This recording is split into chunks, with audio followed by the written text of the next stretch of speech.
Welcome back to the Belonging Place, where we talk about community and connection and belonging. And I'm so excited about my guest today, who is from out of town.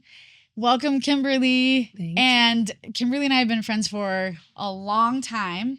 And there's a lot of change that's happened in your life over the last 4, 5, 6 years, I would say. Mm-hmm. So we want to get into that. First of all, tell us a little bit about you. Okay.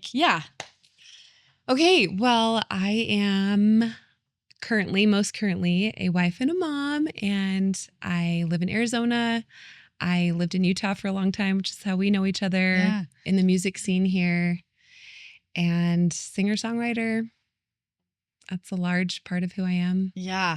Okay. Where are you from originally? I'm originally from Virginia. Okay. I knew that. You're back. Yeah. And I went to BYU and lived in Nashville for a few years and then moved back to Utah. Okay. And in your nuclear family, how many kids are in your family? I'm the youngest of 5. Okay. Yeah. You're the baby. Yes. I don't think I realized that. Okay. All right. So do you remember our meet cute? Do I? Oh, I don't think I do. Okay. Do you have any? I don't either. This is not me. Okay. One of my earliest memories that I have, because I made a recording and then it pops up every once in a while, is you and our friend Joseph Moore singing on my baby grand piano. Yes. That's in a core my house memory. In Sugar House. Mm-hmm. And we had some twinkly lights set up, and that's got to be early on. Yeah. I think so. And it just feels like I've always known you. So I don't remember this time when it started. And so that was, at least 8 years ago or something. Yeah, at least. And I could not have, there are moments in your life that you just sear in. I mean, I've heard you sing a million times since then, but there's something about my piano in my home with twinkly lights and just close friends of just being able to, just hear you sing and Joseph sing and butter. That is just forever in my heart. I have been to lots of concerts. I've been to big and small concerts, but there's something about singing in a home. Just I was lucky enough or old enough either way to remember when Imagine Dragons was singing in the homes in downtown Provo. Neon Trees, they were just singing in homes of college kids before they were singing on concert halls and then arenas, so there's something really special. So anyway, I love this memory that I have of you. Okay. So one of the biggest things that I'm excited to talk to you about is when I met you, and for a long time knowing you, you were single, and in our sort of cultural religion space, you were a little bit older and single. Yeah. You weren't that old, I don't think. But and you were living your best life, right? So you were gigging, you were performing, you were writing, singing. What else are we doing? Teaching. And sort of talk to me a little bit about the community so you moved from Nashville, where you made a bunch of friends there too and were singing, and then why Utah and what happened in Utah? Yeah. So I originally moved back to Utah. I had broken off an engagement in Nashville, and it was really just too hard to stay there, and I needed to reset. And luckily, I had a home base in Utah. I had people I felt comfortable with. I had family. And so I moved in with family for a little while and kind of just went through the grief process a little bit during that time and found my voice again and just decided I wanted to really start performing.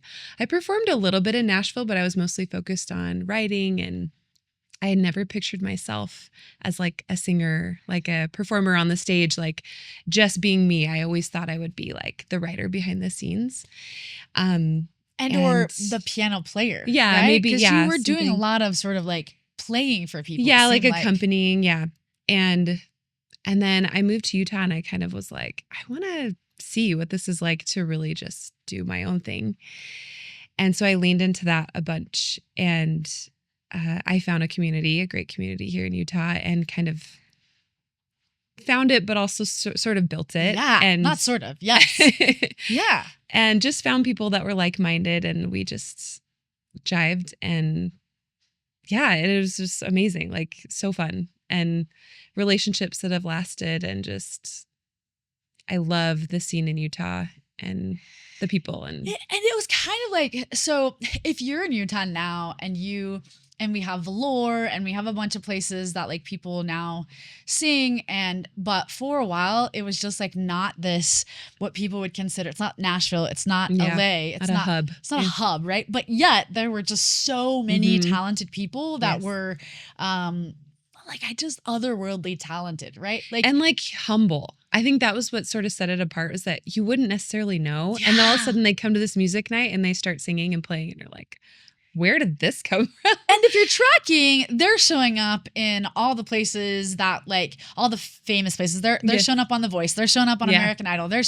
But even the people locally are kind of like, wait, what? Who? Yeah. Who is this person and this person that's showing up on these shows, right? Like, because they're sort of tootling around, it seems like, you know, they're not like, they're also trying to decide if they want to do this for their actual career or if they want to teach, or that it seemed like there was a lot of people who were trying to figure it out, right? Like, I love music. I'm good at music. Do I want to write? Do I want to record?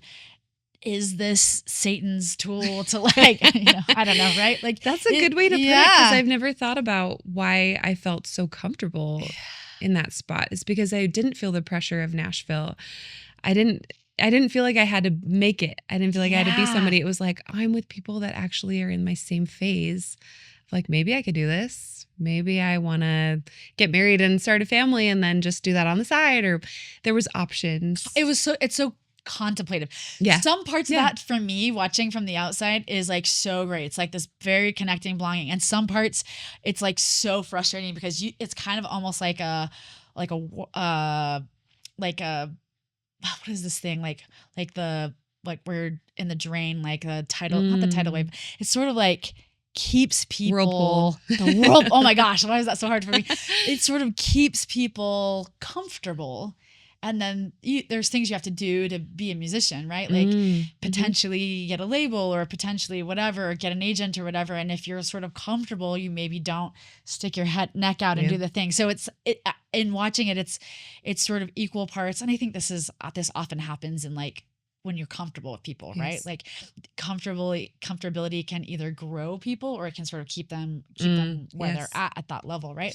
We're watching a bunch of artists in The King Will Come, which is a collective group of people. We're watching, hopefully, this process of people growing each other individually and collectively, like, for the greater good, which is awesome. Okay, I want to go back to, because you don't always know this, but like, you're performing, and I'm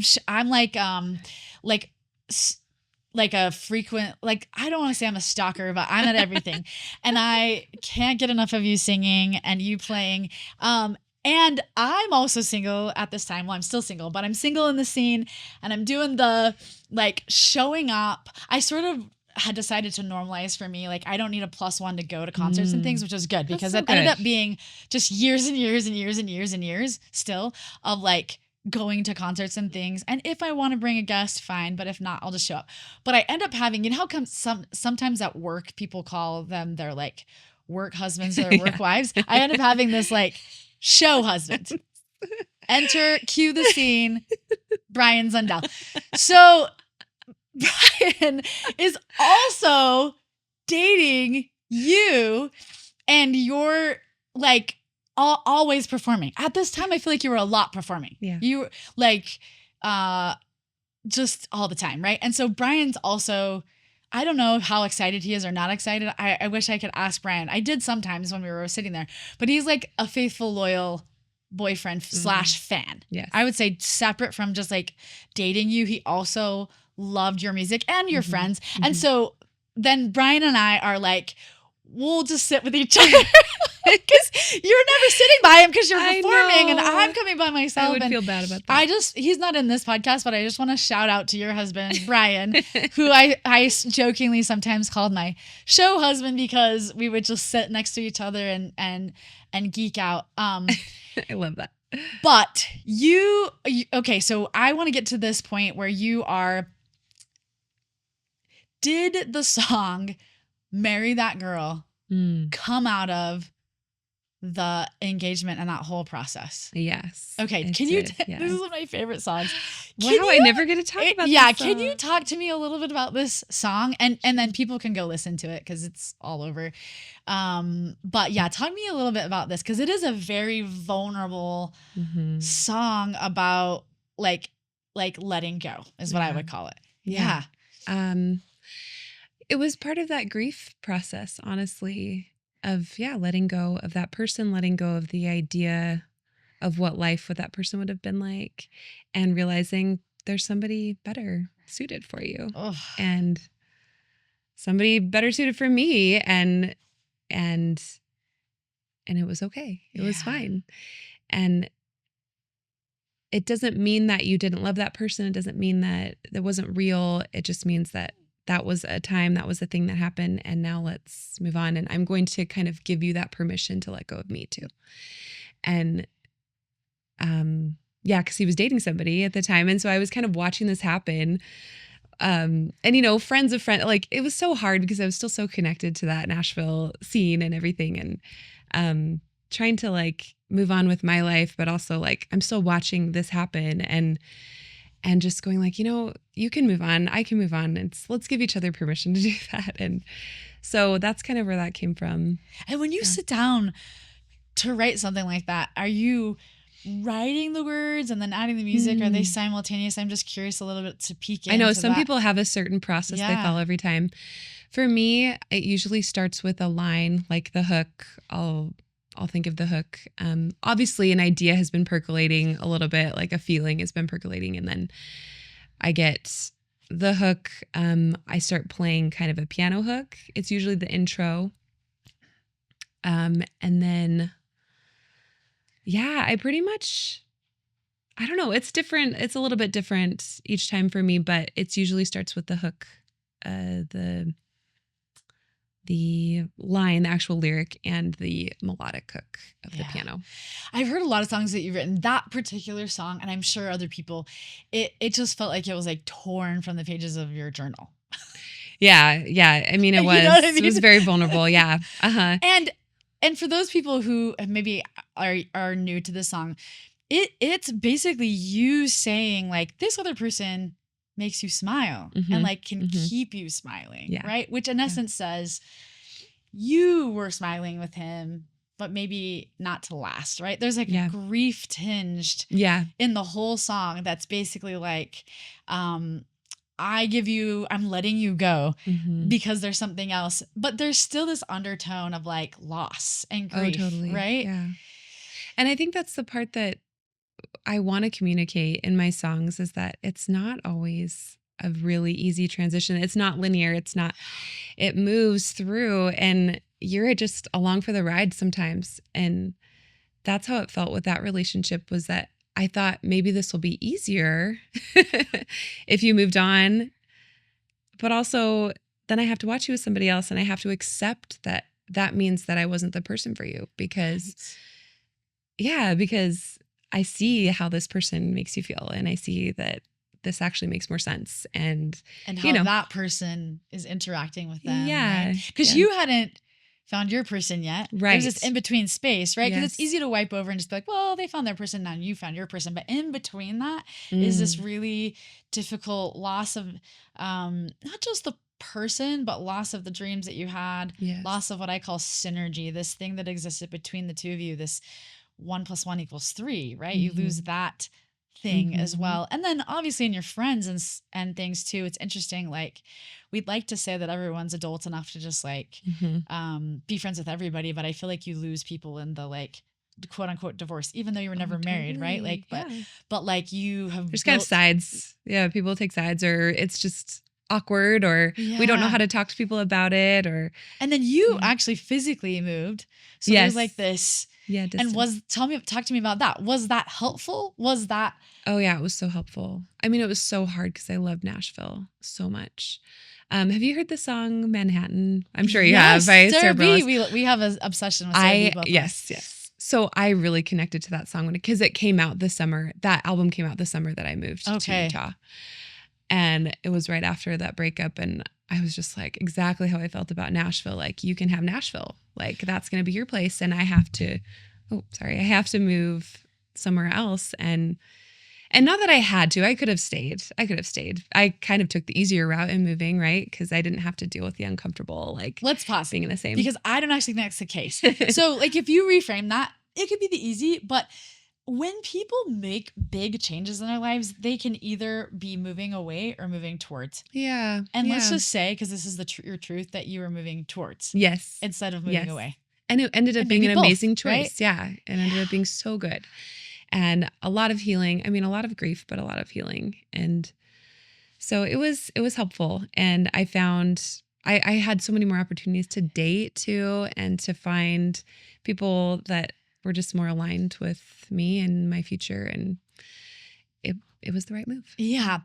So there's so many things that are like, I want to talk to you about. There's so many things going on in that like pool of discovery. Cause you just said, I'm coming and I'm deciding maybe, and I saw you just like take center stage, right? You started singing. Yes. And you were also playing, but when you were playing, you were still singing. You weren't really background playing. Yeah. You were like, and then you were singing in trios, and then you were mixing your voices, and you were doing things like on the stage, but then you were living life filled with lots of emotions and things. You end up making an album and you title it the Worth the Wait, but wait spelled WEIGHT. Yeah. Can you talk to me a little bit about this? Yeah. The word, the spelling, just the whole thing that was going on behind the scenes. I know that's a big question, but can you talk to me about that process? Yes, there's so much that kind of went behind that. It was metaphorical. It was kind of a dual meaning, right?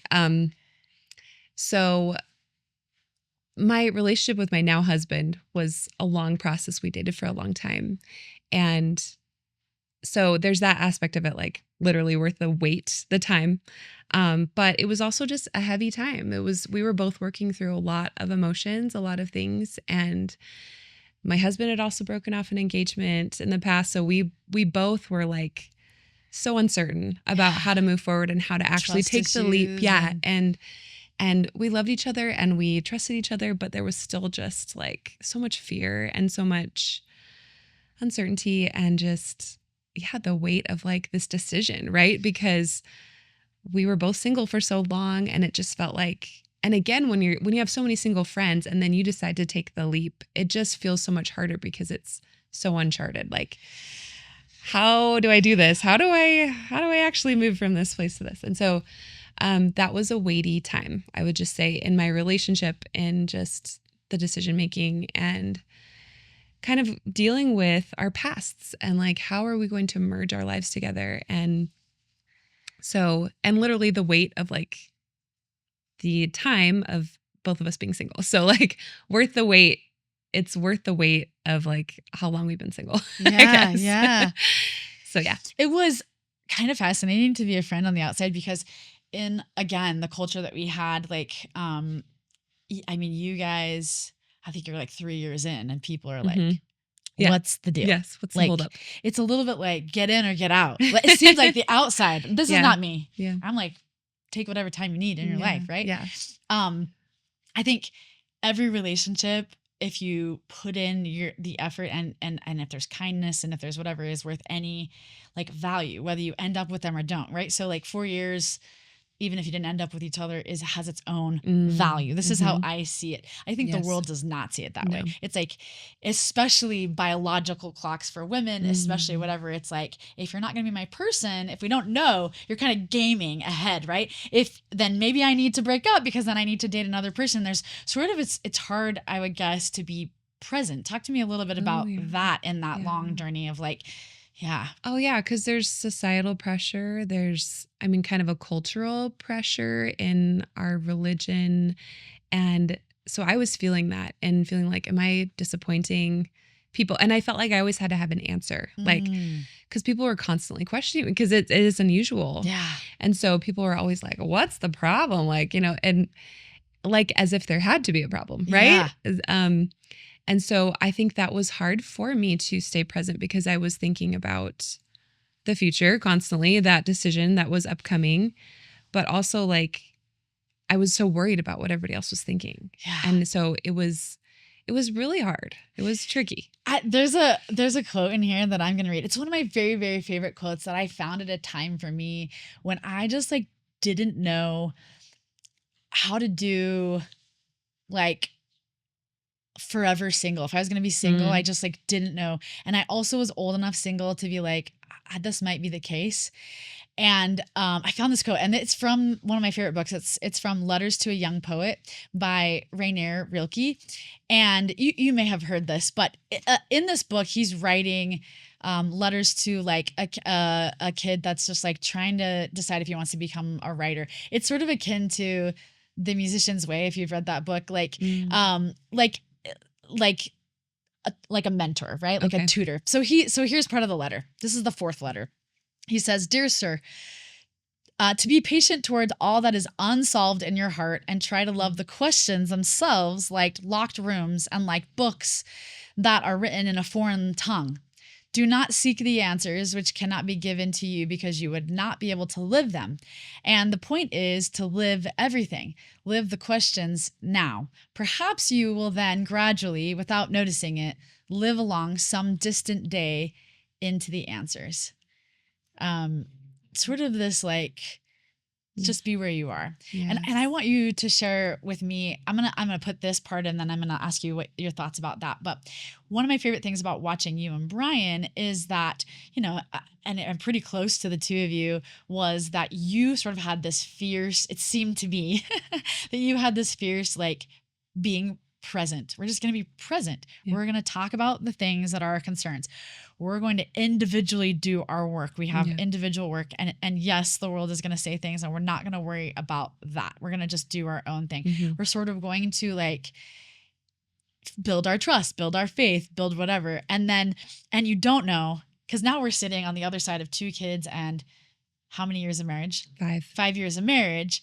But before we get on the other side of that, can you talk to me about that? Yeah, that space, that quote, that questions. Being present. Yeah. Yeah, being in the moment. Yeah. At the end of the day, it's our lives and it's our future and it's nobody else's business, right? And I have to think about what's going to be best for me and what's going to be best for him and like our relationship. And so it was learning how to trust ourselves and trust our own, because this has been a theme in my life that I've been thinking about a lot lately, is that I've honestly really struggled to trust my own intuition. And I think after breaking off an engagement, I really lost that trust in myself. Like, did I actually, because I went so far as to get engaged. So does that mean that like I wasn't actually right at that point?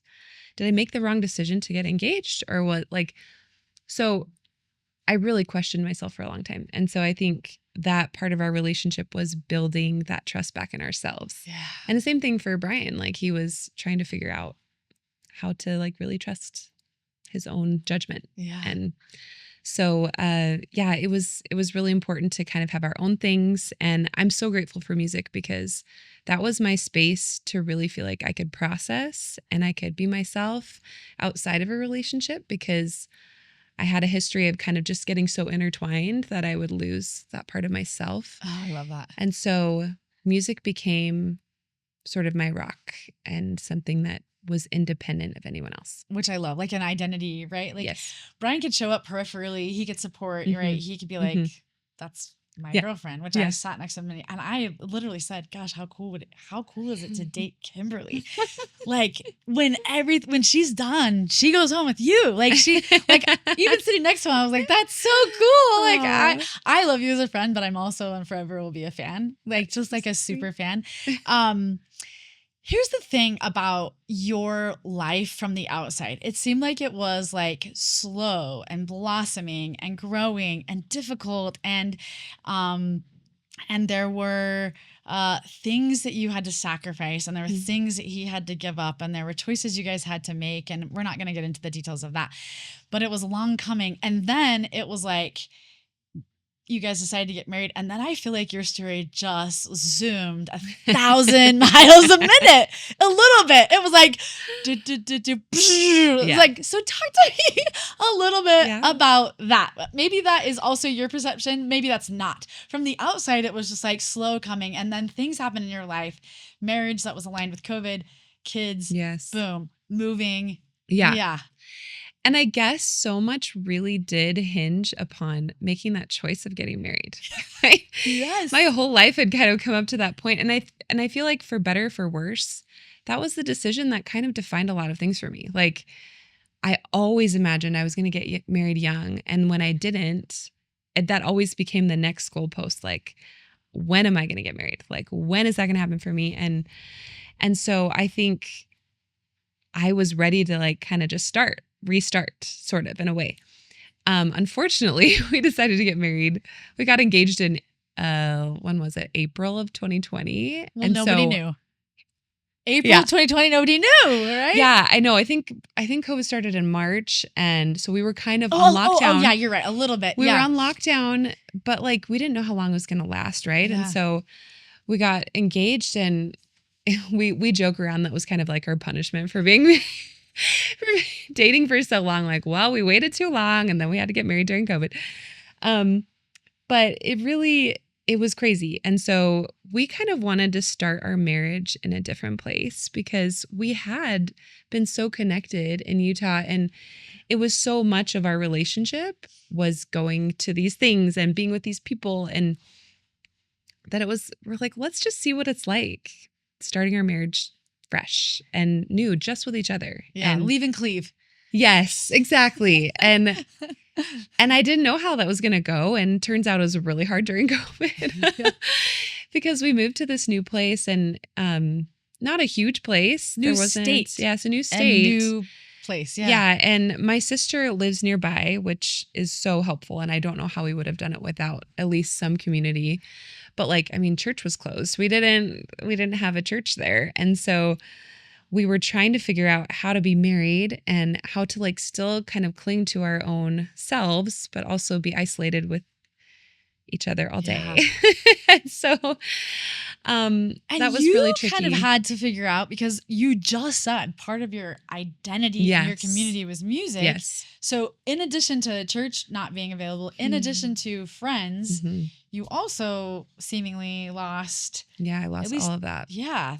And people were live streaming. And so I was trying to like sort of get onto that a little bit. And I was trying to do some live streams on Instagram and stuff and connect that way with music, but it wasn't the same, obviously. Yeah. And I know everyone struggled during that time to find connection, but it was especially tricky being newly married, and we couldn't really go on a honeymoon. And I ended up getting pregnant 6 months into being married. And so a newlywed pregnant, like morning sickness and hormones and just like not being my same self, it was so tricky. And not having my tribe of people there to kind of guide me through that, I think was really tricky too. And so my dear husband had to navigate, all these changes with me. And I'm transforming. There's this amazing word. I'm sure you know it, but matrescence. I don't even know if I'm saying that right. No, I know. Yeah. Tell me more. It is the transformation from maiden to motherhood. Oh, okay.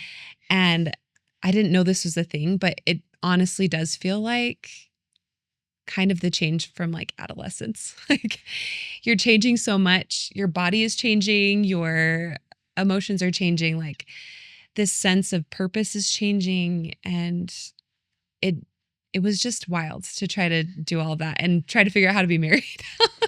So it really was. It just went on turbo speed. And trying to like navigate, right? Yeah. All the things. I think part of the navigation, let me ask you about this, is what we think and what we have imagined that it's going to be, and then the reality that's like right in front of us. Can we talk a little, can you share a little bit about that? That was so hard because again, like I said, I felt like marriage was sort of the pinnacle. Like once I'm married, then my life will really begin. Yeah. And then I'll know, the hardest question is answered, right?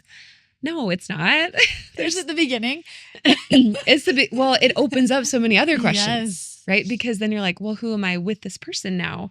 Sharing a life with this person. What do we want our life to look like, our family?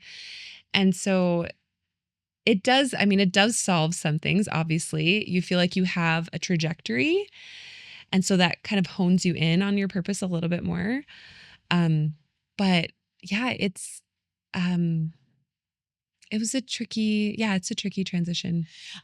So is there still individualism in a marriage and when you're pregnant, right? Like, this is one of the questions, is like, how am I still me or am I just a we? Right. I feel like I'm still going through that, honestly. I'm in that part where, because I have 2 toddlers and they just sort of take, right? They don't know how, and it's not their fault. It's just how, that's the phase of life that they're in. They don't know how to be independent and how to do things themselves. And so I literally have to do everything. And I've been struggling with this idea of how much of me now is the real me. Yeah.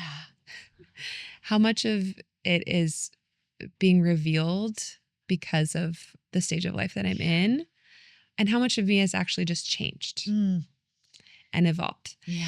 And this has been the hardest question, because do I abandon the parts of myself that I liked, but that are kind of, and now I'm changing into somebody different, and I'm trying to figure out that right now. I love that so much.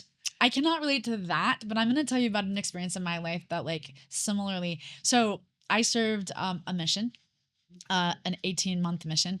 And when you go on an LDS mission, you get a name tag, and your name is like your last name, right? So it's not your first name. You take on the name of Christ, and then you become a person, and you go do the thing. And I served at the Mormon Battalion, which was its own thing. And then I also served a sign language mission. So I was serving in a different language, and you have a whole 18 months of a life that is just like different from the life you had before, right?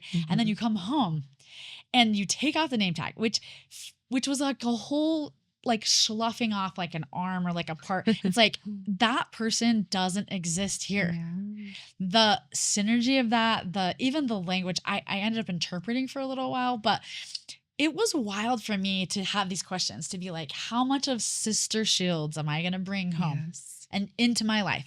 How much is, like, it okay to just let that go? That part of you, even though you love that part of you, can you just grieve it and leave it? And you grew so much. So obviously you're going to take those lessons that you learned and the things that made you a better person from your mission. You're going to take that and move it into your life, but also, like, you can't live your whole mission the rest of your life. Is just like, is going to hinder other growth, right? So you have to be like, there's this sort of making decisions, some of them consciously, some of them not. But I remember in this crossroads of being like, my family had moved, so I also physically had moved, right? So I get to be a new, well, it was a choice of hard. Is it hard, or is it like a new beginning? This is always the thing, right? Like, when you guys did the Leave and Cleave and you went to Arizona, there's hard, but it's also like a new beginning. You got to choose, kind of like choose your own adventure, right? Like, some of it is the circumstances that you're in, and some of it is the circumstances that you choose, how you bond, how you get closer. Right.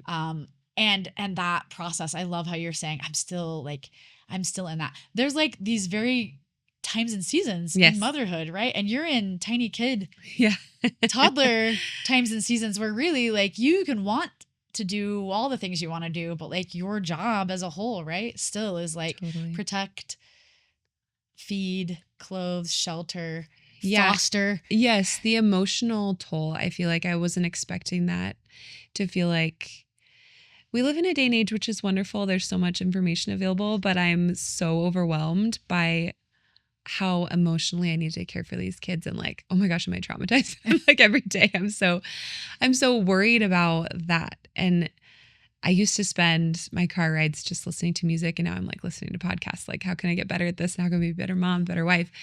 And it's exhausting. And so at the end of the day, I'm like, I don't have the room for the music. I don't have the room, like, emotionally to really dive into songwriting and like accessing that part of me, because I've been giving it all day. Yeah. And so that has been one of the transitions, and something that I really didn't realize that I was when I was single is that, and I'm a youngest child too, so this is probably part of it, but I'm really kind of selfish. Like, naturally, I pull, very selfish.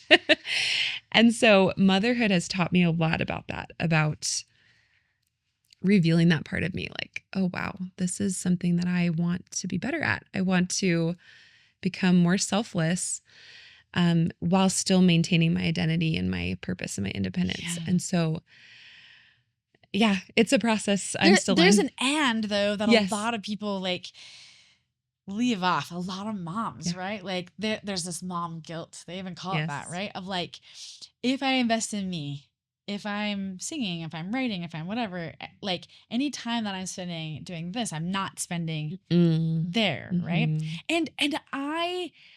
And there's books and there's podcasts about this and too, but there's something to be said about the gift you give your kids by investing in yourself. Right. So talk to me a little bit about that, because you do Yeah. play and you Yeah. do like, you're not necessarily writing as much. That's like you just described as like, it takes such a different energy level, Yeah.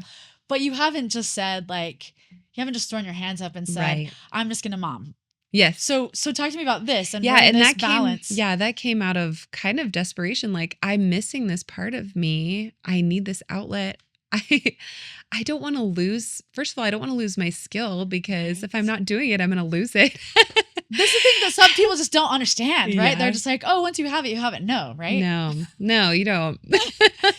And so I decided I was going, and I really wanted to contribute financially to our family. I wanted to feel like I had a purpose outside of motherhood. And so, yeah, I decided to start booking gigs on the weekends. And so I play at resorts and restaurants, and they're cover gigs. So I'm just singing covers for 3 hours, but it is so healing to me, because it's a place where I can kind of escape and do my own thing. And I get to be me, and I get to like meet strangers and sing to people and have that energy given back to me also, because I was teaching for a long time. And while I love teaching, I wasn't quite getting back that feedback, and it was a lot of give. And so with performing, there's that just like that vibrant energy in the room of like, they're feeling this, and I'm getting kind of that validation back too of like, okay, I'm on the right track. I'm doing the right thing. This is where my talents are and what I'm supposed to do. And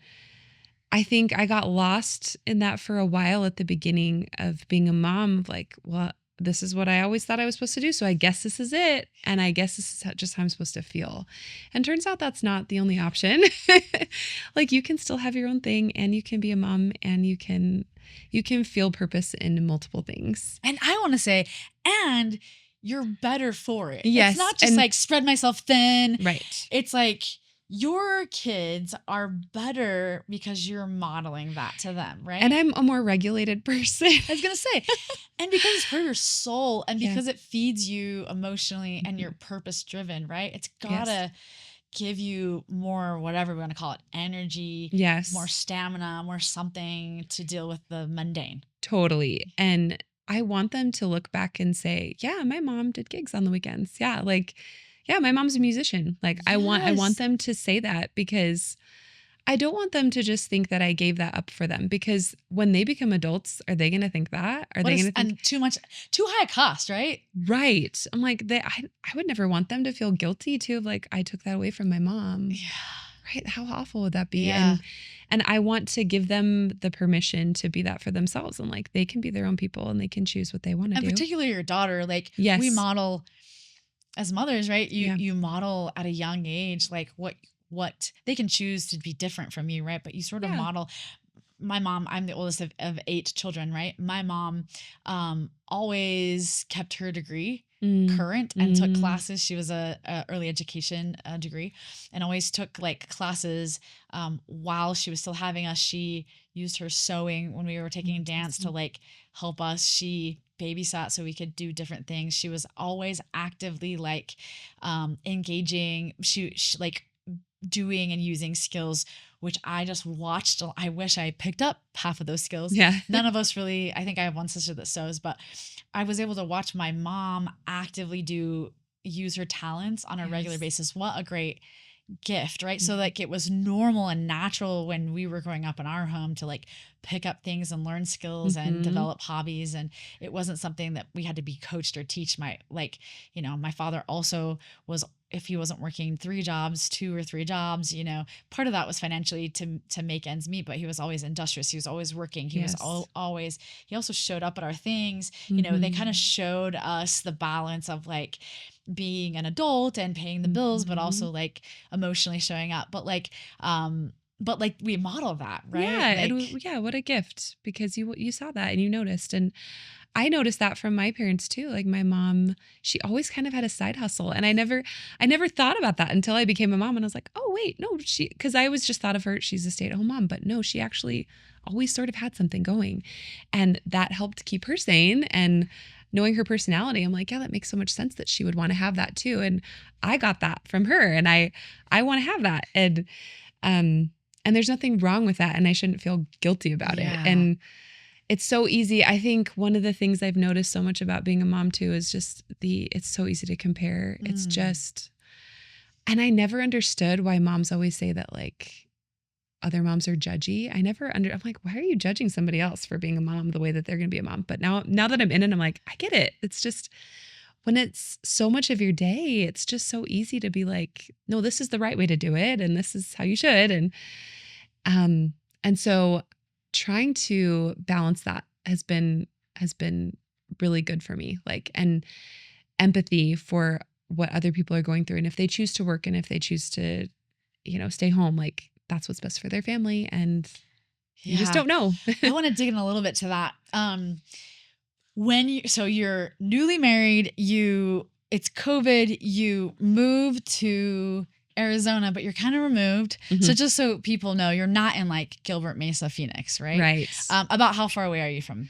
So we're about 45 minutes from the east side. So we live on the west side of Phoenix. And it's weird to say to people, depending on where they live, like, but it's just like night and day. Yeah. Right? Like, it's not just like, oh, it's just this 45 minutes. Cause like here in Utah, like that's the difference between like Provo and Salt Lake, right? But it for some reason in Arizona, it just feels like you're just like so far away, right? Yeah, it does. And kind of isolated. You don't think that you're going to necessarily get pregnant right away. Yeah. Why? I have PCOS and I just didn't know. Know. So you're like, let's start. Yeah. And boom. Yeah. You like, and then that process deciding to like how to have, like, maybe talk to me a little bit about, there's so many options, like go to the hospital, do home births, doing all kinds of things. And you're making decisions. And what does that look like for you? So it was COVID. First time mom. I knew nothing about birth. I knew nothing about what I was going to do. It was one of those things too, where you just feel like, I'll figure it out as I go. Right. Like the next thing is to have a kid. So I'll just know what to do. No, that's not how it works. I'll just magically know how to do it.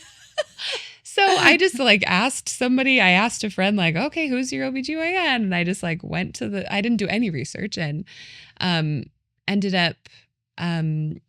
ended up having a C-section, and it was a kind of a traumatic birth, and I did not enjoy my birth experience. And it was COVID, and so we had to have masks, and it was just hard. It was, all of it was kind of hard.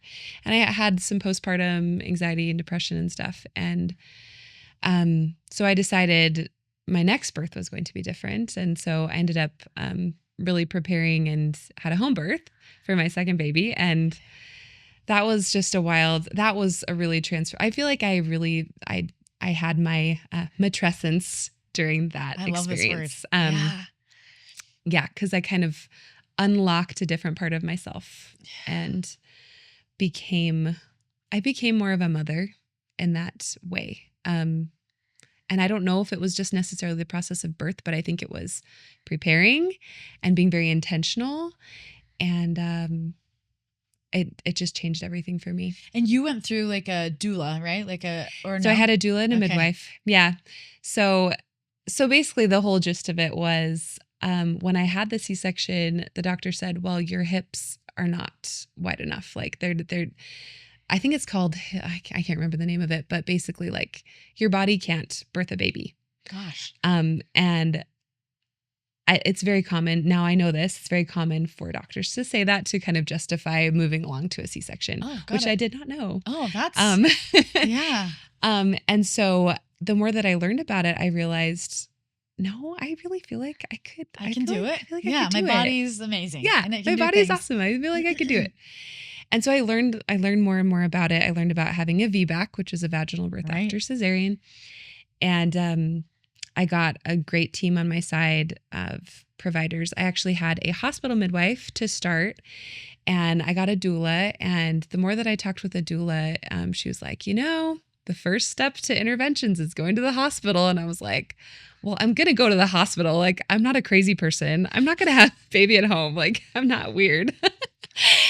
And that's how I thought of it. The way that we like imagine things, right? That only weird people will do that. Yes. And only like hippies and only, yeah. The perception of the unknown is to just like vilify or to like other it rather than to discover and get curious.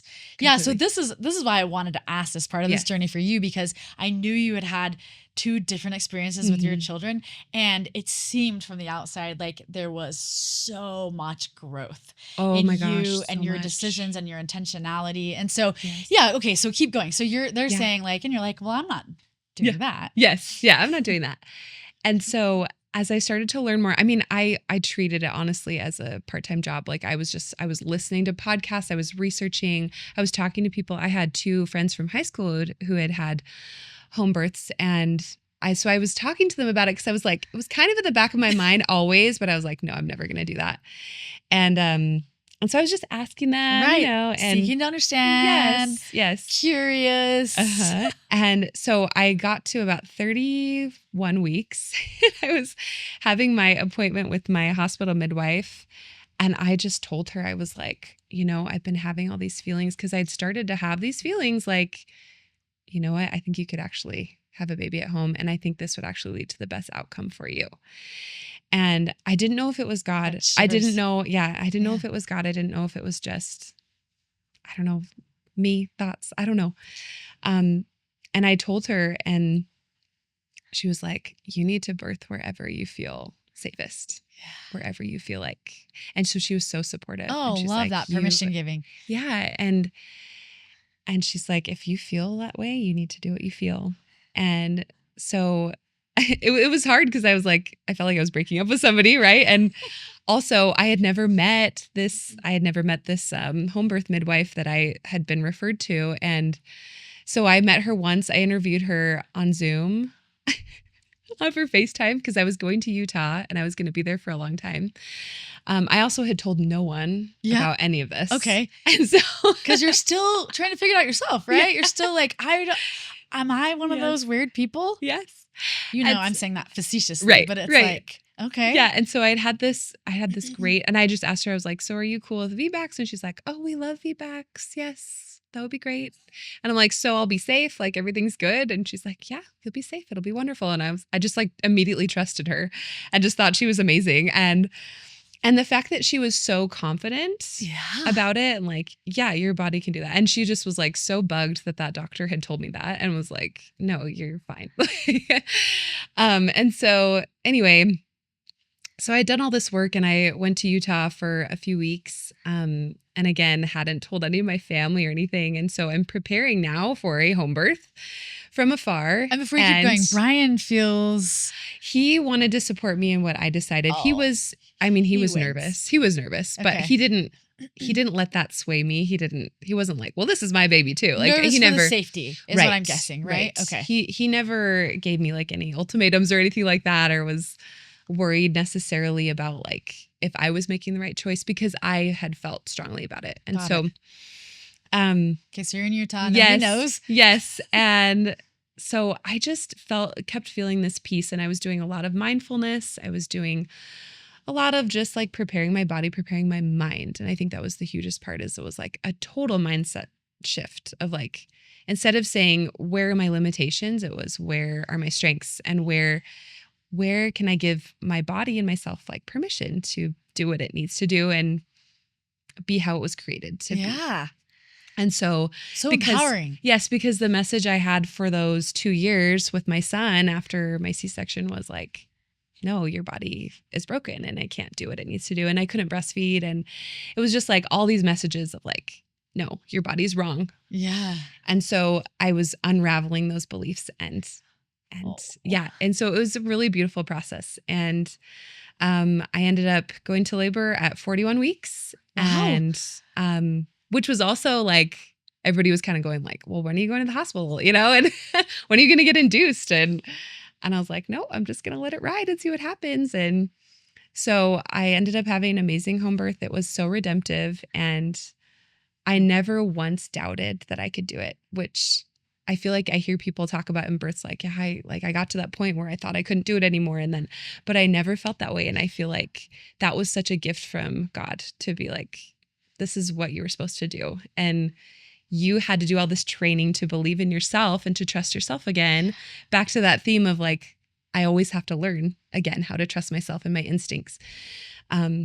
And that's another thing that they don't tell you about motherhood is that like, you're going to constantly be questioning yourself if you're making the right decisions. Yeah. And so you have to really lean into your instincts and learn how to trust. And we always compare, up rather than out or down, right? Like to whoever is doing the thing, right? Yes. We never really know. Like we're looking at that mom and maybe they have a nanny and you don't know. And, you know, I often think about, I had a sister who worked in some hospitals and stuff, and she was doing anthropology, but she was in Ghana. And one time she was talking to me about the women in Ghana and how they give birth, and they just kind of squat. They just do this very powerful woman. It's like all home birth, basically. Yeah. And she was just like, I remember one time she was just talking about it and she was describing it and how like beautiful, even though it's like guttural, right? How empowering, women's bodies are and what a gift they are. And it's sort of fascinating. This like women are doing it all the time without all these accoutrements that we have. And yes, thank you for medicine and for like, if there's problems, right? I'm not trying to say anything. And I have no judgment. There's an and though. Yes. There's like a world where it's like, these were all around us and gosh, what a gift our bodies are, and they can do it all. Yeah. And that's what I learned was gratitude for my body finally. Cause I feel like I was fighting for so long, my body, and like just image issues that I've had for a long time, you know, and it was the first time in my life where I truly fully felt like I accepted my body for exactly what it was and what it could do. And there's healing in that, right? So there's like, just fully embracing like, yeah. And what greater purpose, like bringing another life into the world while doing that. I'm like, I can't think of anything better. And so if we have more kids, I'm like, I can't wait to do it again because that was so empowering. Yeah. And it was something that filled me, but also I was literally giving something. I was giving life. Like, and so cool. I don't know this, so this is like a genuine question. Were you able to then do the other parts of mother? Like, were you able to nurse and were you able to do the other things? I still wasn't successful breastfeeding. Okay, but how about the postpartum? Postpartum was amazing. Okay, but in the kind of home birth space, the doula space, like they really encourage you to not leave your bed for like 2 weeks. You stay there with the baby. You don't take on any other responsibilities. You don't take care of your other kids. Like you get other help. Other people are making you meals. Like your job is healing and resting and taking care of your body and your mind. As it should be, right? I just feel like, how do people birth a kid and like, they're like all not healed, right? And then they're just expected to just like pop up and do the thing. I've just never understood that. And I didn't know this, but it's like a plate-sized wound within you after you give birth. So like you need some time to heal. Yeah. But it's so true. We just, in our hustle culture, it's like, no, just jump back in and were able to do that then? Were you able to get the support to like? Yeah. Brian was amazing. He helped so much. And I had family and it was so great. And yeah, but the crazy thing is I didn't tell anybody, right, that I was doing a home birth. And so on Sunday nights, I have a family call. We have a family call every Sunday, and I birthed my baby on a Sunday. Oh, wow. It was like at 5 or 6 when she was born. And so I hopped on the family call at 7 with my baby in my bed. No way! And was everybody shocked? Oh, yeah. It was so funny. Because they were expecting the like, we're on the way to the hospital call or the text. Well, I think Brian had been, I honestly, I was so out of it. I don't even know what he told people, but I'm pretty sure everybody knew that I was in labor because they were praying that everything would go smoothly. But yeah, even my sister who lives close to me, I didn't even tell my sister. No way. And I feel bad about it now, but I also was like really just trying to protect my mindset, my headspace, because I didn't know what people were going to think. Right. Even my closest friends, I didn't know who was going to like tell me you really shouldn't do that, and be worried about me. And so you didn't want the feedback. It was right. I didn't want feedback. And again, that was me. Is that kind of a sacred, just you guys, your family? Yeah. And also just like me learning to trust myself and protect that decision that I made. And just hold space for that. And so I had her take my son and I didn't tell her, like, so she's like kind of going like, are they at the hospital? Like, got it. So it was a funny experience, but it was beautiful. And then the reason why I even know is because then you did go on to post and kind of talk about and share seemingly that this was a really good decision for you. Mm-hmm. Did you get any feedback either way when you started telling people about it? I honestly have not really gotten any negative feedback. I can't think I think people are probably too afraid to say anything because I did have such a good experience. It's like you don't want to like dampen someone's experience, right? Yeah. If it's been so positive. So but I think it's also been educational in a way of like, no, this is another way that we can do it. And it had great outcomes. And permission giving. Because anybody in your circle of friends that maybe this wasn't an option or this was cuckoo. Yeah, exactly. People, that sometimes people are like, this is this alternative, right? You're right. Like, and they know you and you had such a great and empowering, not just a great birth experience, but you had a good experience, right? Yes. It's like, it opens. This is the thing I think in life that happens is our stories invite other people. Mm-hmm. They give permission to think differently, to look differently, to like, and I want to back up because the therapist in me is fascinated, Kimberly, with the idea that you've shared twice now. One about like your feelings cognitively, your process of, and then like post it there. I believe passionately of the ability to change your mindset and how you're changing your mindset can change your behavior, or what we call your outcomes. But I mean, I sit and do it all the time, and you've kind of mentioned this, but I want to ask you like on the head, can you talk to me a little bit about that process in your life and like what you've gained from that? Yeah. Oh yeah. It was everything for me, in birth particularly. And I just think, again, trusting that what I was feeding myself was going to manifest. Like, because it's one thing to say it's going to happen and then it doesn't happen. And then you're like, well, this was all for naught. Right. But to be able to actually truly believe in myself, truly believe that the work that I did would make a difference. Like, it ended up making up all the difference. Like, I think about actually being in labor and, they say you're supposed to kind of lean into the pain and lean into, your like surges, they call it, instead of contractions, just calling them surges. So instead of thinking of it like actually coming in, you're thinking of like, it's just a wave that I'm riding. And I love this. That mindset shift changed everything for me because I'm like, it's going to end. I'm not making my body smaller. I actually have to like really lean into it and like open up and breathe into it. And it made the pain less. And I was like, this makes no sense that I'm actually leaning. I'm feeling the pain. I'm letting myself feel it. And it actually made it better. Yeah. So it was a huge process of trusting and like practicing. I had to practice that. And that was part of birth prep, was practicing being in that moment and like visualizing. And so it was, my mind was everything. Like, my body was probably, I don't know, 20% of it. 80% was probably my mind. I just want to validate this so much because so many times people think that they have to change their circumstances, or they have to change their settings, or they have to change their relationships. Often like I feel really strongly, and this is just one of many indicators of like, many times it's changing your mindset. Yeah. It's changing your belief system. It's getting rid of these cognitive distortions that we carry, that we've built up, that maybe have some evidences along the way, but we've built a wall around that says this is our truth, right? Right. Your brain goes with you wherever you go. So if you can change your brain, you can change your circumstance. I mean, thank you. And can I just write that on my website? Just kidding.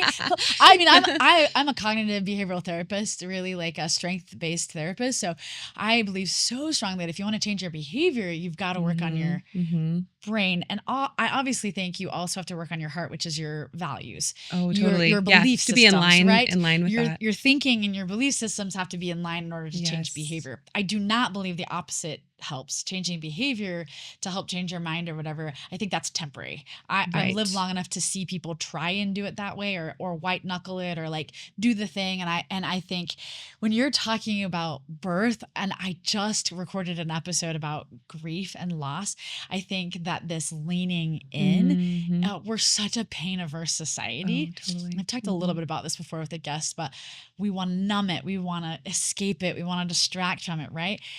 We want to name it things. Maybe we want to like identify it. And what we don't want to do usually is just like lean in or like feel it. Like something, we're so scared. We're sort of conditioned, I think, to like feel pain. And the wild thing that most people will tell you is like feeling your feels or feeling your pain. On the other side of that, there's just this expansive, like growth. Or maybe you can talk to me about what's on the other side of that for you.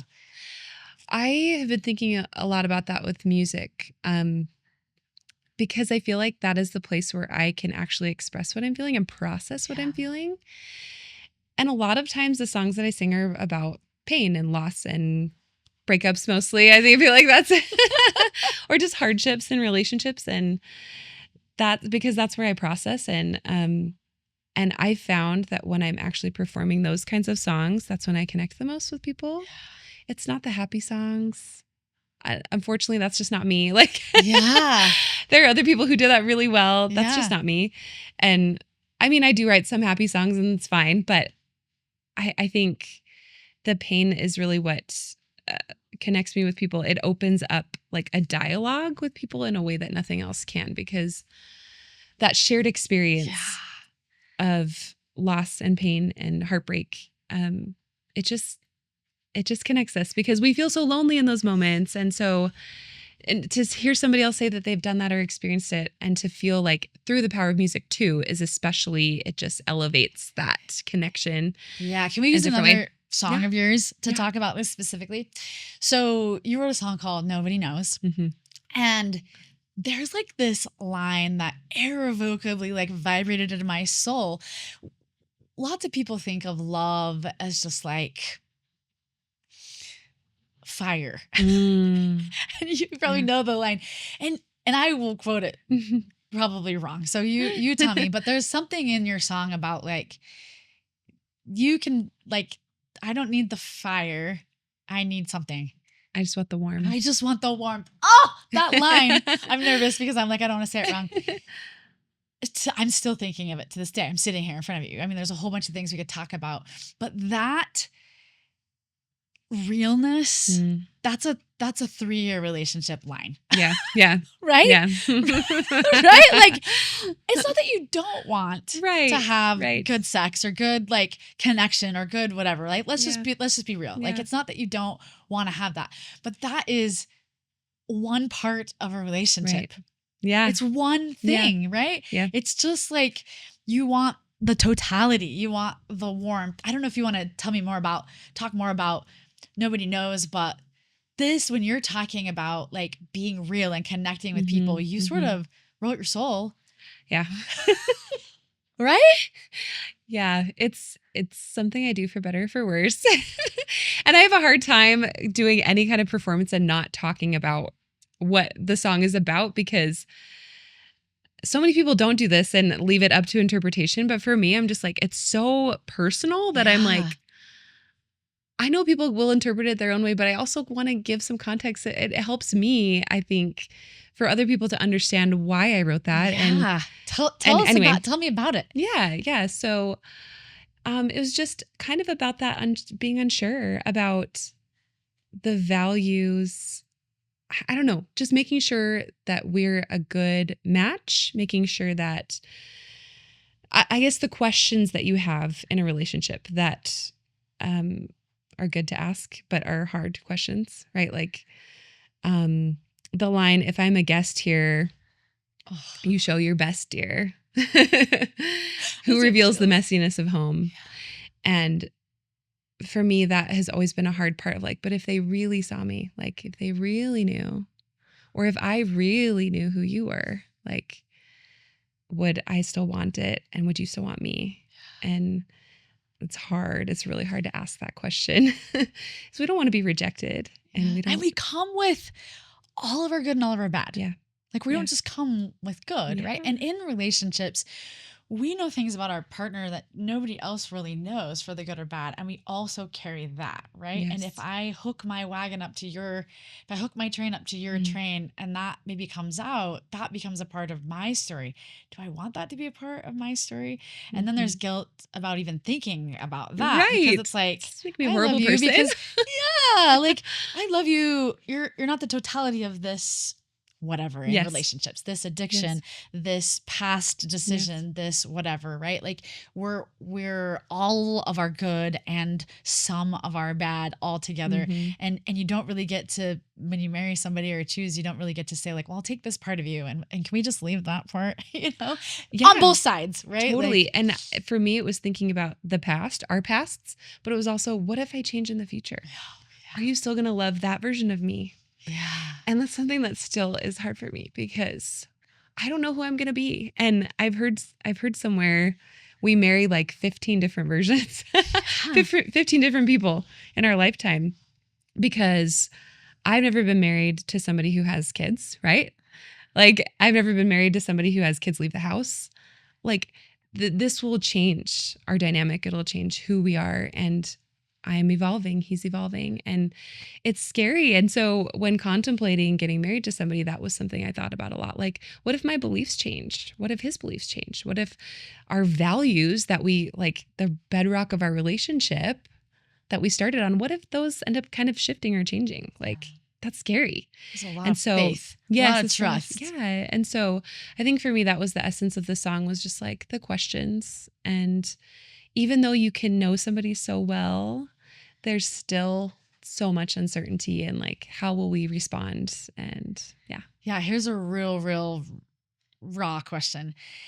You're still in your becoming, obviously, in your marriage and stuff, but you are 5 years in. So where you're sitting right now, looking back, what would you say to that, Kimberly? Yeah. Oh, wow. Yeah. I mean, I'm so different now.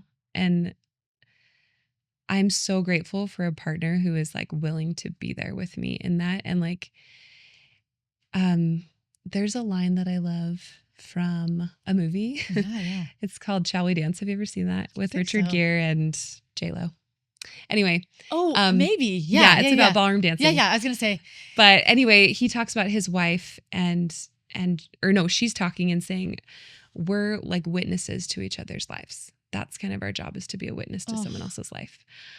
And that has always stuck with me. Like, he's being a witness to my life and my change, and I'm being a witness to his. And so I am different than I was when we were dating and when we were married. And like, I look at just even physically, I'm like, my weight's gone up and down. I've changed my hair. I've changed like my body, like my hormones, my body, like everything's different. Right. And so what attracted him to me is going to be different, right? And what I was attracted to in him is different too. And I feel like we've navigated that pretty well. Like, we're here for each other and we're going to stay. And we've had to navigate some really tricky stuff. And like, I just feel like it is a journey and we're still learning, but like looking at it as this is the beginning, and like we also get more chances as we go because we're going to be different people. And And we get to forgive ourselves, and we get to look Yes. back, and we get to do Yes. some healing. Yes. And we also are opening new wounds, and we're also Totally. discovering. And that's the beauty of it. It doesn't have to stay the same. And I think that was part of the reason why I was scared to get married too, was like, is this always just going to be the same all the time? And like, you're just stuck with one person forever. But it turns out it's not true. And there's something beautiful about that too. Yeah, for those who might be listening who are also like just scared to change. Yeah. Is there any words or thoughts of like the abundance or the growth or the value of that experience as you look at it now? Oh yeah. So much growth. Because I mean, kids in general, they just teach you so much. I like literally every day I look at my life and I'm like, these people were not attached to me. Like 5 years ago, I didn't have any of this. And now I have 3 humans that like my life revolves around. Like, how cool is that? And things can change so instantly. And like, Yeah. because I decided to make a choice, everything changed. And so being willing to take the leap is so beautiful. And like, yes, obviously there's so much hard. It requires you to dig in and like I said, I feel like it's revealed parts of me that I didn't know were there, or that I kind of pushed down, or has changed some things that were not good about myself. And so there's growth, there's healing, there's discovery. And so what if there's a version of you that is out there that like is so much better that you're missing out on? Yeah, I feel like people are our mirrors, right? They Yeah. reflect back to us Yeah. for the good or the bad. Like Yes. we cannot grow outside of people. We Mhm, mhm. in isolation and by ourselves, right? Like this, I think for me is why that's the most painful thing in my life, is to not be married and not have Yeah. kids, because the growth that happens in Mhm. that petri dish of life Yeah. is, not always good, but it's just like ever changing, ever growing, ever resilience building, ever you have to slough off parts of who you were. You have to sacrifice parts to add parts, right? In the Buddhist Yes. culture, they say you have to empty the cup in order to fill it again, right? So like instead of being like instead of seeing the world as like, well, I can't be who I was, it's like, yeah, you can't be who you were, because you have to have space to be who you become. Fortunately for us, I think, me, the fan side of me, the also friend side of me, like there are things we get to keep and we get to thread through our whole lives. And one of those things for you is, is music. Yeah. Like we get to have a front row seat to like over time. I cannot wait for the songs you write when you have the capacity to look back about Yeah. being a mom and stuff like that, right? Yes. As a friend who loves you, I'm not like, what are you doing? Go write music. You're like being a mom. You're doing your thing. Like I Yes. genuinely think. Yeah. But do I have anticipation for the songs that I just talked about today on the podcast that you were doing while you were growing with you and Brian, that I'm sure are stirring in your Yes. soul to Yeah. write about motherhood or about kids or even just about what we're talking about today? Yeah, Mhm. there's songs that are like that you're living. They're brewing. Yes. You're living them. You're living them, and then you're gonna birth them, right? Right. I just heard an interview with Lauryn Hill. This was from years ago, but she was talking about how she, people were really pressuring her after her album, The Miseducation, to start writing again and start like performing again. And she's like, but I have to live some life in between. Like there's not going to be any like inspiration. And so I feel like I'm in the inspiration period of my life. I'm inspiring a lot of songs, and eventually, yeah, we'll get there. And, but it is a process. Yeah. Yeah. Well, I'm going to ask you the same question I asked you at the very beginning, but with a little caveat. If I were to say, tell me who you are, Kimberly, without any of the things you've done or any of the things that you have, how would you describe you? Oh gosh, that's so hard.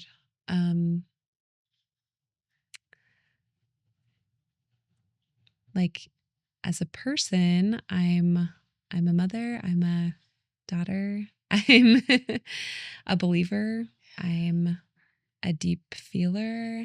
Are those the words? Are they the words? No, you tell me. What's the struggle? Why is it hard, do you think? I think it's hard because I do attach myself to like what I produce and what I can contribute. And so, And I want to say, I relate, like, obviously, this is one of the things that we bond on, right? Like, yeah. I want to say to you, like, you're enough without any of the things you produce. And you were enough before you had kids. And you were enough before you had Brian, right? Like, Yeah. they are beautiful, and your like multiplicity in who you are Mhm. because of them is beautiful. But as someone who's watched before you had any of that and is sitting with you today, I just want to say, like, you're worthy, Thank you. like, regardless, right? And you'll be worthy Yeah. in the Yeah. future, right? Whether you make another song ever again, Mhm. and if you sing covers for the rest of your life. Yeah. By the way, I would sit and listen to your covers for the rest of our life. Yeah. Do I as a friend who like loves the depth of your writing, do I get excited about like what you could do? But like, do you need to do that to be worthy? No, like, you're just Thank who you. you are is you. like gift giving and like full of love and joy and like full of safety, I guess I want to say to you. Like, when people, well, I'll only speak for me. When I'm around you, I feel very like seen and very safe and very, I think part of it is the realness that you put into like your relationships, also the realness that you put into your music. Like, and because you do tell your stories when you share, it's just like people get to know a little bit about you, who you are. My last question is kind of a general question about the theme of this podcast. When you think of the word like belonging, or when you think about community, or when you think about this idea of connection, what are your thoughts, and where has that been valuable to you in your life, or where has that shown up for you? Yeah, a belonging place. And I remember you introduced the word propinquity Oh, to me. propinquity. And that has always stuck with me. I have never shared that on this podcast. So tell, Okay. So yeah, this is great. I mean, Yeah. it essentially means belonging place, right? Yeah. The people that you surround yourself with, right? Yeah. Propinquity actually means, those who you are in proximity to. Yeah, but in essence, so it's more of like the people that are in your proximity. That makes sense. But it's not proximity. So yes. Okay, it's not a physical proximity. Yeah. Okay. It can be physical. The way I described it is like, if you go to a college and there's people from all over the world and they come to that college, they're in your propinquity. You're most likely going to marry somebody in your propinquity. Okay. Right? But this in essence is like, this is so funny because this used to be my favorite word. Yeah. And I remember you saying and that. then I haven't talked about it. I've like sort of almost replaced it with the belonging place. Okay. But anyway, okay. They're both great. Okay. So anyway, I shared this great word with you. Yeah. It's just, to me, it's just the people that can help you feel safe and can help you feel like you can truly be yourself. And that when I think about the people who are in my propinquity, they're people who I can just ramble on with and not feel like there's an expectation on the other side. Like, I don't feel pressure to perform. I don't feel pressure to be anything or say anything. It's just, I just get to be me. Just gotta show up. Yeah. And that it's just like permission giving people. Yeah. And who support you and find your worth. Like, I feel that with you, like right here, I'm like, yeah, like you just validated me and just said, it doesn't matter if I have to write any more songs. Like, to me, that is like the most kind thing somebody can say to me, because so much of my purpose and identity feels attached to that. Like, what I have developed is like, or I guess what people connect to mostly is my songs. Yeah, and so being a producer. Yes. Like, okay, well, but will they still care about my feelings if I don't write them in a song? And yeah. Or if you don't write, are you still of value? Yeah. In the places that you show up, right? Yeah. If you come to Utah and you don't perform, do you still hold space? Right. And so I think those people who can make me feel that way and give me that permission are my belonging place. Yeah. I would think also probably hold a space for you to then do it because you love it rather than out of obligation, right? It's like, oh, I want to do it because, speaking of Lauryn Hill, I wanted to talk about the scene in Sister Act. I'm sure you've seen the movie Sister Act, right? There's a scene where Lauryn Hill talks about being a singer, and she talks about like when I wake up in the morning, I want to be a singer, and I sit down and I write and I want to be a singer. It like reverberated in my soul back then when I was younger, because I wanted to be a performer, singer. I was an MDT major at my college. But she basically says, and I knew that I was like born to be a singer, right? Like it was in me. Do you remember that scene? Yeah. Okay, talk to me about that in your life. Yeah, I've always known that music would be part of my life, and I've always felt really strongly about it because it is a way that I process and I communicate. And I just love it. Like I feel when I go and perform on the weekends, I feel like it takes so much out of me, but it fills back the cup. Yeah. And so there's that part of it that I will never let go of. And I do feel like that's part of who I am. It just means so much to me. And there's also the part of it that is like, I feel like I was born with a little, like with some talent there. Right. And so there's that obligation. Of the century. Well, no, but just like there's, okay, if I've been given a gift, if I believe that what I've been given is a gift from Heavenly Father, for sure. Right? Like, then there's that obligation part of it. And it's so hard for me to kind of separate those out because especially when I'm in this season, I'm like, well, I want to keep doing it. And I feel like I should because it's something like good and worthy. But I also feel like I don't have the bandwidth at the moment to give in the way that I feel like I could or I should. Yeah. And so there's been that for me. This is a process that I'm going through. Yeah. And I guess I just want to say, I just want to gift back and again say, like, I'm not trying to take away that struggle for you. That's important. But there's like that seasons, right? Yeah. Like, I think that like you are playing and you are singing in the way that you can keep the instrument up and do the thing in order for, if you want to in the future, right? When you have the time, the capacity and the different seasons to do that, right? There's just like there's 15 versions of you as a mom and a mother and like a wife and like there's 15 versions of you as a musician. Ooh, I think I like love that. in all the different stages that you are. And maybe the season right now is I sing other people's stuff, but man, when you sing, you embody it, you know? And that's okay. And is that less than or different than like if you're singing your own stuff? I don't think. I think that's just like, this is how I'm expressing it now. That gives me so much hope. Yeah. Oh, I love that. Thank you. Yeah. I'm excited to see, 15 years from now version of you, because that version has the wisdom and this like has the lived experience to write those songs or to sing those songs or to sing other people's songs. To me, you definitely have a spiritual gift. Like you came into the world, like Lauryn Hill says, you were born, it is in you.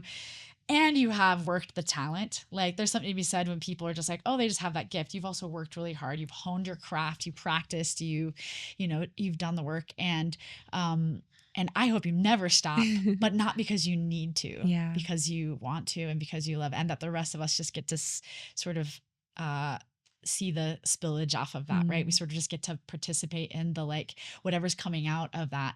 And yeah, just love. And I'm excited. Tell us where people can hear you. Yeah. Like perform. Spotify. Here. Both. And they live. Yeah. I perform at a few resorts in Arizona on the east side. I perform at the Biltmore. I perform at a steakhouse in Chandler. A few other places, the Wigwam. And you can hear my recorded music on Spotify, Apple Music, and Amazon, can buy YouTube. It Can buy it. Yeah. You can stream it. We'll include all of it in the liner notes, but I just want you to know how much I love you and love you in all your phases. And thank you so much for taking time to be with us today and for sharing your life. And thank you. Good luck with all the things that are in the future. Thanks, Kylee.